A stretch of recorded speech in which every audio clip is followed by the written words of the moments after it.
Bienvenidos a tu programa favorito, Ranquéate. Como Nelvi no está y nunca está, pues hemos contratado a Fabián. Bienvenido al programa, Fabián. Bienvenidos gracias por la oportunidad y bienvenido a mi pueblo de Orocovis, centro de mi corazón de Puerto Rico, así que yo espero que... Espérate un momento, permiso Fabián, by the way, qué bueno que estás con nosotros, pero ya yo volví a hoy, Nelito, lo sabía. Porque tú contrataste a Fabián entonces. Me dijeron que yo iba a estar de ahora en adelante en el programa. Ay. No le es Fabián.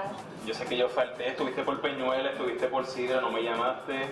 Bueno, sé me que la harté. pasaste bien. Yo sé que sí, yo estuve bien pendiente, pero ya hoy, gente, ya hoy yo vuelvo a Ranquéate y de aquí seguimos Ni modo. la ruta ganadora de Ranquéate. Así no es. Pero nada, Fabián, como ya tú estás con nosotros, pues entonces que tú crees que te queda todo el programa. Claro que sí, claro que es sí. lo bonito de tu pueblo Orocovis. Claro que sí, los voy a llevar a pasear, pero llevarle a unos lugares bien bonitos de mi pueblo. Ah, pues mira, para que Fabián Claro que conozca y los amigos televidentes, Nelly, como siempre, las Las secciones. secciones, salud, arte y talento. Todo tiene su historia, una historia bien interesante allá en el Museo de la Familia Viles y en Arte y Talento. Pues Fabián, tú la haces. Estamos, entrevistamos a ti mismo y aprovechamos. Claro que sí, cantamos algo también. Pues mira, vamos a comenzar este programa. ¿Con qué nos vamos? Vamos ahora con la sección de salud. Vamos allá. Ranquéate.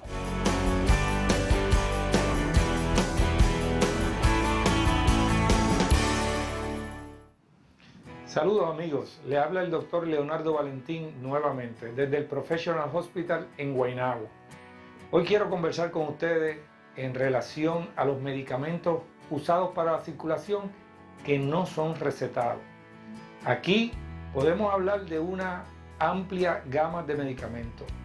Primero, tengo que empezar por mencionarle que prácticamente todos no hay una evidencia científica concreta, sólida, que respalde su uso o que respalde su efectividad para la prevención y el tratamiento de condiciones circulatorias.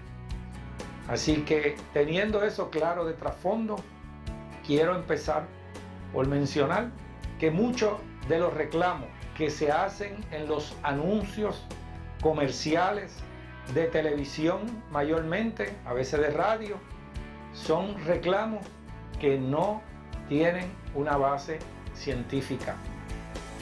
Así que de los medicamentos que más podemos hablar porque hay una mejor evidencia, vamos a comenzar por hablar de los aceites derivados del pescado. Entiéndase los que tienen alto contenido de los aceites llamados EPA o omega 3.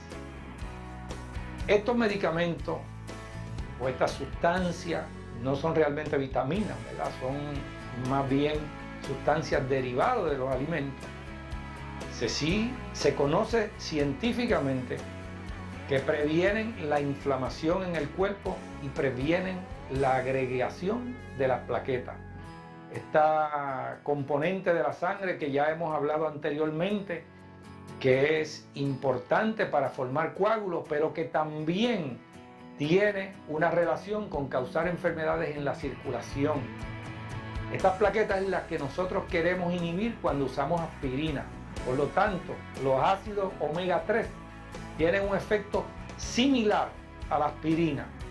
Las dosis que se deben usar de estos medicamentos ha sido materia de amplia controversia. Se ha recomendado desde 1 gramo hasta 10 y mayores cantidades también de estas pastillas que usualmente vienen de 1 gramo por pastilla. Quiero mencionarles que tengan bien en cuenta que todas estas presentaciones que conseguimos sin receta en la farmacia son presentaciones que no están libres de contaminantes. No están libres de metales como es el mercurio y de pesticidas y de muchos otros contaminantes que se encuentran en el mar hoy día, desgraciadamente. Es por eso que nosotros hemos dejado de enfatizar el uso de estos medicamentos en nuestros pacientes por el alto contenido de mercurio y de otros metales. Existen presentaciones médicas de la cual le puedo mencionar una marca que se llama Lobasa, que sí son libres de estos contaminantes. Obviamente su costo se aumenta marcadamente. Entiendo que se pueden conseguir otras presentaciones libres de estos contaminantes en la red y que son genéricos a un costo mucho más moderado. Así que cuando vayan a hacer una decisión de utilizar estos medicamentos o de aumentar la ingesta de pescado en su dieta, tenga en cuenta que un factor que milita en contra del beneficio que usted pueda obtener es si está usando presentaciones que no están libres de contaminantes. Bueno amigos, el tiempo de hoy se nos ha acabado, pero quiero invitarle a que nos acompañen la semana próxima, donde vamos a continuar hablando y orientando sobre este importante tema para la salud, que son los medicamentos no recetados en el tratamiento y prevención de problemas circulatorios. Buenas.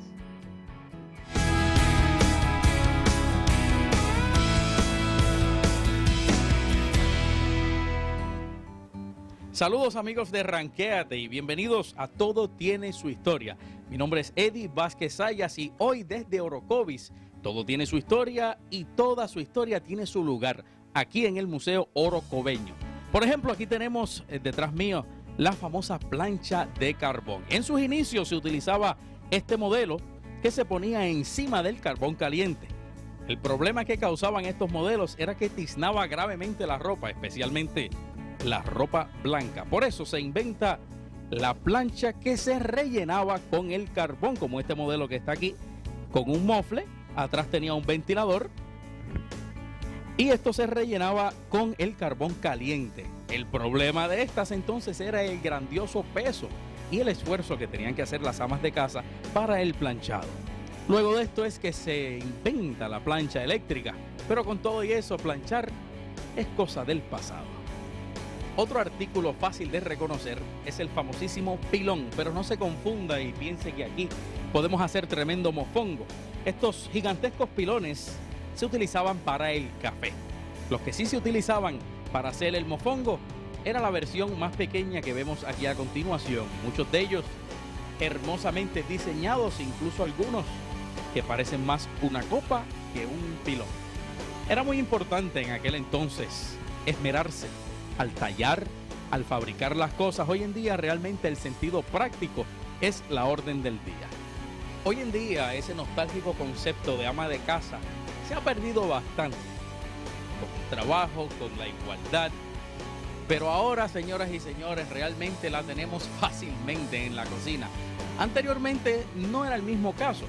Aquí tenemos un molino de maíz hecho en piedra, el maíz en grano seco se introducía en la parte central y con mucho, pero que mucho mollero, las pobres amas de casa de antes tenían que girar y girar para preparar la harina. No toda la historia es bonita, también tiene su parte oscura. Aquí tenemos el famoso carimbo. Esto se utilizaba para calentarse al rojo vivo y marcar el ganado. Aunque esa, señoras y señores, no es realmente la parte oscura. Estos pequeños que están aquí se utilizaban para marcar esclavos. Mis amigos, siéntanse con suerte, ya que Rogelio está utilizando una cámara de último modelo. Hace unos años atrás, estuvieran viendo Ranquéate a través de una de estas piezas de museo. La historia realmente comienza con los taínos y aquí en el Museo Orocobeño también le damos participación. Aquí, por ejemplo, en este entierro taíno, vemos la osamenta de lo que aparenta ser un niño taíno de 7 años. Y para que todo esto sea posible, señoras y señores, aquí me encuentro con el artífice principal de este gran museo, Antonio Avilés. Bienvenido a las cámaras de Ranquéate. Verdadero placer. Pues aquí pues siempre a la orden. Tenemos un teléfono disponible para el museo para visitas que es el 867-2718. Por lo general cuando se me llama pues yo vengo al museo. Este es realmente un museo que mi papá pegó a lo que logró prácticamente desarrollar desde hace más de 50 años, cuando le dio con empezar a recoger todas las cosas del pueblo de Orocovis, hasta que finalmente logró este museo y a mí siempre es un bienvenido. Entonces Se ha mantenido esa tradición. Efectivamente, después de la muerte de papi, que fue hace 6 años, pues yo he estado a cargo del museo como tal. Podemos aprender muchísimas cosas, incluso de los refranes de Puerto Rico, que todos tienen también su historia. Pues claro que sí. Precisamente aquí hay uno que es el famoso, que se le llamaba el timbre de guagua, que tenía un refrán que se le decía: está más jalado que un timbre de guagua. Lo alaban mucho, por eso es que está así. Por eso mismo. Sí, cómo no.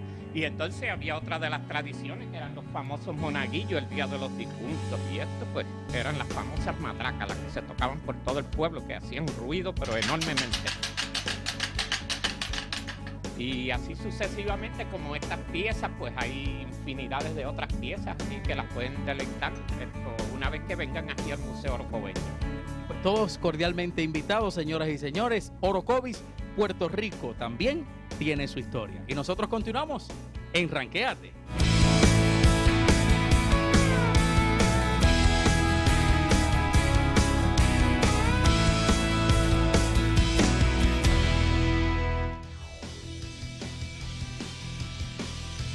Puerto Rico Media Design ofrece soluciones en las áreas de producción audiovisual, postproducción en video, desarrollo de páginas web, diseño gráfico, publicidad impresa, campañas publicitarias. Visítanos www.prmediadesign.com.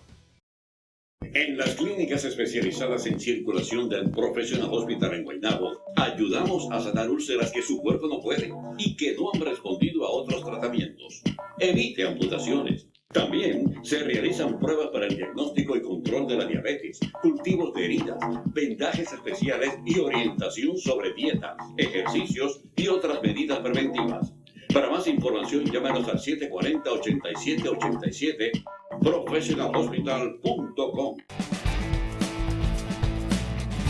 Viajeros Bakery, con el pan calientito y dulces frescos a toda hora. Se hacen desayunos, almuerzos, sándwiches y muchas cosas más. También tenemos todo tipo de material para confeccionar y elaborar bizcochos.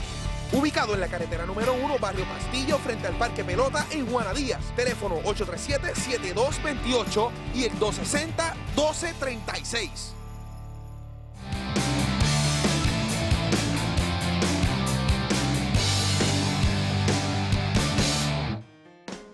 Hola amigos, ¿qué tal? Le habla Junior González de ahora tu programa Ranquéate, la sección de deportes. Conmigo se encuentra Alex Nene Sánchez, pasado campeón y boxeador. Saludos Nene Sánchez, bienvenido a Ranquéate. Saludos Junior, y a todos los televidentes, saludos. Alex, ¿cómo fue tu primer contacto? ¿Cómo fue que tú comenzaste en esto del boxeo? Mira, yo empecé en el boxeo bien nene, yo tenía 8 años de edad cuando empecé el boxeo. 8 años. Sí, yo en Residencial Pámpano, allí en el caserío donde yo me crié, y me imagino que tú también conoces ese residencial por allí, ¿verdad? Quizás vecinos. Me acuerdo, Fernando Papo Morales fue mi primer entrenador, él está allí en los Pámpanos Coca-Cola, y allí empezamos. A los 8 años de edad hice 90 peleas aficionados, a los 15 años hice mi debut profesional. 90 peleas como aficionado. 90 peleas como aficionado. Y te pregunto yo, una duda que tengo, ¿no hay un límite de edad? Porque veo que eras bien joven para el aficionado, o sea, ¿puedes tener cualquier edad los boxeadores? Pues mira, ahora nosotros los cogemos aquí, ya que trabajo con el municipio aquí en el gimnasio de boxeo junto con Pancho y Vargas. Cogemos los niños de 10 años en adelante, pero en aquel tiempo, yo 7, 8 años, yo empecé en el boxeo. ¿Y podías tener peleas a esa edad? Sí, nos dejaban debutar bien nene, y debuté profesional también a los 15 años, yo debuté bien joven. Yo creo que yo fui bien un precoz, ¿verdad? Bien apresurado. A los 18 años ya era campeón mundial, yo soy el segundo campeón más joven en la historia, junto con Wilfredo Benítez. Benítez a los 17 y yo a los 18. Como si Puerto Rico quisiera adelantarse a todo el mundo. Benítez a los 17 y a los 18, hacemos el 1 y el 2. Ok, veo que tuviste una niña un poco precoz, muy acelerada. Claro. ¿Nunca tuviste la oportunidad de representar a Puerto Rico en centroamericanos, panamericanos y en mundiales? Pues mira, en aquel tiempo era bien difícil representar a Puerto Rico, ya que pues a los de Ponce no le daban tanta oportunidad ya en el área metro, era bien difícil, entonces era bien difícil de yo poder trasladarme al área metropolitana. No había los recursos. Me ofrecieron la oportunidad de debutar profesional en aquel momento. Recuerdo que la pelea estelar era mi compañero Ángel Vargas, junto a Daniela Cobra Jiménez. Ahí yo hice mi debut, eso fue en Mayagüez. y de verdad que para mí ha sido un honor y gracias a Dios hemos echado hacia adelante. Oye, ¿quién fue la primera persona que vio el talento en ti, que te invitó a que debutaras en el profesionalismo? ¿Tú lo recuerdas? ¿Quién fue esa primera persona? Pues mira, yo creo que sí, yo creo que los Vargas son parte de mi carrera. ¿Ellos fueron los que te hicieron el acercamiento? Ellos estaban en ese mismo tiempo, estábamos juntos, Ángel, su hermano Wilfredo, estábamos en el mismo gimnasio y ellos vieron que yo tenía talento. Me ofrecieron la oportunidad y la aceptamos y gracias a Dios echamos hacia adelante. Realmente, nene, siendo lo más sinceramente posible, obviamente uno cuando se trata de uno, pues uno siempre ve a uno, pero tú pensabas que ibas a obtener todos los triunfos que tuviste cuando tú estabas comenzando esa edad de 15 años. Aunque obviamente no es la misma madurez que tienes ahora, pero tú realmente pensabas que ibas a llegar a ser campeón. Sí, yo siempre... O sea, que ya tenías tus metas definidas. Desde nene, ese ha sido mi sueño. Aquí tengo compañeros del residencial Pámpano, yo me metía con ellos en la cancha a jugar baloncesto. Si no metía la bola yo quería pelear. Ellos saben que yo le metía mano a todo el mundo y no estoy mintiendo. Era bravo. Los que son del residencial y compartieron conmigo saben que yo siempre tenía la actitud de campeón y siempre se lo decía a ellos, yo voy a ser campeón. A lo mejor no meto bola aquí en la cancha, pero yo voy a ser campeón mundial. Pregúntale a los que se quedaron conmigo, ellos te lo van a decir. Que yo desde nene tenía esa actitud. Y lo lograste, esa pelea del campeonato, lograste el campeonato. ¿Tú las recuerdas contra quién fue? Pues mira, mi pelea de campeonato fue contra Orlando Malón en el 22 de diciembre de 1993. Yo tenía 18 años en aquel entonces. En el Hotel Caribe Hilton me dieron la oportunidad y gracias a Dios me hice campeón en el primer asalto, ganándole a Orlando Malón en el primer asalto. ¿Y tenía récord para ese entonces? Yo tenía 11 peleas, con esa fue la número 12. Estaba invicto. Te convertiste en campeón. 12-0. El peleador más difícil que tú has tenido en toda tu carrera. Pues mira, yo tenía muchos rivales difíciles. Tuve a Ricardo Finito López, Nelson Diepa, Iván Calderón, Hugo Cázares. Yo peleé con todos los mejores. Y no tengo por qué sentirme mal. Peleé con los mejores y tengo derrota con los mejores. A este momento, ¿tú tienes alguna pelea que vayas a significar? ¿Todavía te mantienes activo en el boxeo? Próximamente tengo un compromiso y todo el mundo que esté pendiente, voy a hacer un regreso en Kissimmee. Esperamos en Dios salir airoso contra Eric Ortiz, un mexicano. Sabemos que los mexicanos son peleadores difíciles. Todo el mundo que se dé cita en